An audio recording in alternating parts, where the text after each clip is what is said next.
Wysteria, energy, twister.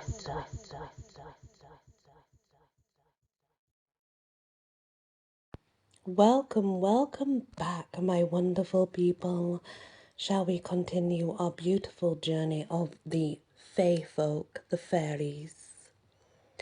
And the next one is, now it can be pronounced a few ways. It's Aine. Some people just pronounce it in. Some people pronounce it Aine. It just depends. It does have a different sound to it when you talk to many different people. I've talked to so many different people and they do all pronounce it quite differently. But anyway, Aine, one of the most famous fairy queens of Ireland. Aine has strong ties to the southwest. Like most Irish deities, Aine has a complex and sometimes contradictory mythology. Is considered a human girl taken by the fairies in later folklore, as well as a fairy queen, and a member of the Tuatha de Danann. In some of the earlier stories, we will get to the Tuatha de Danann later on, guys. According to some, she is the daughter of Manannán, Maclir, while others say she is the daughter of Manannán's foster son. Now, how this is pronounced, I'm not sure. Eogabail, Eogabail. He was a druid of the Tuatha de Danann. In the Cath Mage Mucrama, her father is a fairy king who holds Knock Aine before being killed, after which Aine rules there. Her name likely means brightness or splendour, and she's often associated with the sun.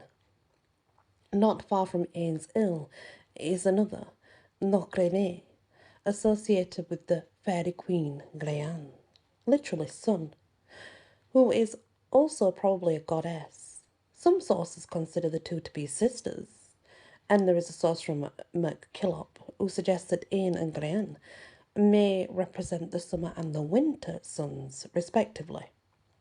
There's also a modern trend of describing Aine as a moon goddess, although there is nothing in myth or folklore to support that.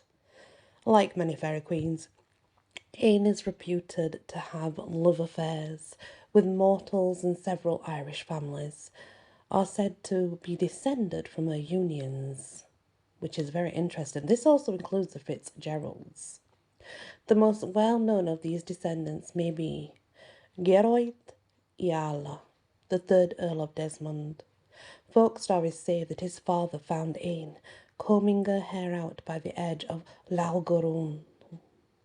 On that day, the two actually became lovers, resulting in Geroid. His fame is due in part to the amount of folklore surrounding the end of his mortal life, and the potential that he may have returned to his mother or been taken by the fair folk. By some accounts, Geroid was taken into Loch Gur and would return one day, and in other stories, he lives within the lake and can be seen riding beneath the water on a white fairy horse. While still, other stories claim that Aine turned him into a goose on the shore of the lake. The hill of Loch Aine is one of the most well-known places associated with her, said to have been named after her during the settling of Ireland when she used magic to help her father win the area. Midsummer was her special holy day, and up until the 19th century, people continued to celebrate her on the eve of Midsummer with a procession around the hill, carrying torches and burning straw in honour of Aine. Aine of Wisps. Sometimes she is called that too. Aine is also sometimes called Aine Shla, a word that means or relates to wisps, or maybe an old name for the Carrier Limerick area. On midsummer, clumps of straw would be lit on a hill and then scattered through the cultivated fields and cows to appropriate Aine's blessing. Some of these practices are seeing modern revivals. In County Louth, there is a place called Aine where people believe that the weekend after Lungnasa belongs to Aine. And in some folklore, she is said to be the consort of Cromquac during the 3 days of Lunasa.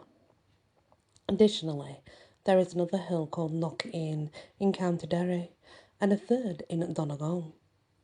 In Ulster, there is a well called Tubain that bears her name too. Whether a goddess or a fairy queen, Aine has been much loved, even up until fairly recently. Her mythology is convoluted but fascinating, and they say she is the best-hearted woman who ever did live. And that is Aine, or Aine, however you want to pronounce her name, of course. That's entirely up to you. The fairy queen.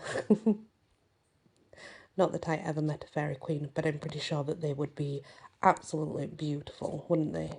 You know, all fairies in general are meant to be very beautiful, so I'm sure she would be. Thank you for listening to this next part in our Encyclopedia of Fairies, and many blessings. Wysteria, energy, twister.